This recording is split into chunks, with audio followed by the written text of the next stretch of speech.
হ্যাঁ কাঁটাটা এখন আপাতত ধরে এটা ধরে আরে মাছ বাড়ি বল খালি চামড়াটা খালি খালবো পানি দাও না এটা কে দেয়নি কাঁটাটা নিয়ে যা মানে ঘরের দোর খোলা বুঝলি আরে আব্দুল্লাহ ভিডিও করছে মাছ ছাড়ছে না।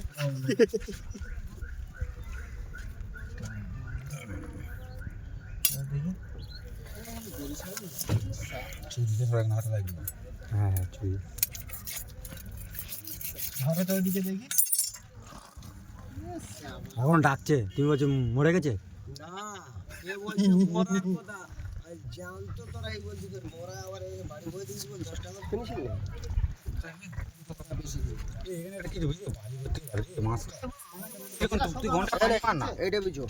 পানি ওদের উঠে পানি মার না পানি মারিস নি আর হড়কাবে ওটা গুলো তো ওরা যাবে বুঝছে দেখুন বুঝো দে এবার রাখ রাখ রাখ না রাখ না ও বিচুলে হবে না বড় জিনিস বিচুতে হবে বড় জিনিস বিচু বি আর বাবা দে না এর বড় আরে এটা কাটটা ধুয়ে বিচুলে কি হয় এই কাটটা দেয় না জানু বালি ওই দাদা কাটটা দে তো ধুয়ে বিছু এনে ছিড়িয়ে দেবে ভালো কাটটা এ বালি নোংরা যাবে যে চামড়া ছাড়া আছে খাসির মতন ভিডিও করছে দেখ না আরে রাখ না এখানে আমার কাছে আমি এরকম ধরে ঝুলিয়ে তুই টান দেখবি নিচে হবে না তাকাত হবে না তাকে পাবে না তিনজন ধরতে হবে আরে হবে না না না কত টেঙে দিলে তবে শক্তিটা পাবে বেদ দিলে তবে হবে হ্যাঁ হ্যাঁ নিচেটা কাটাটা বিছ একটা অন্য দাও দে হ্যাঁ দে ওর না দিলে ছুঁই যাবে এক্ষুনি কাটাটা ধো ফের পানিতে ধুইলে ফের তো স্লিপ খাবে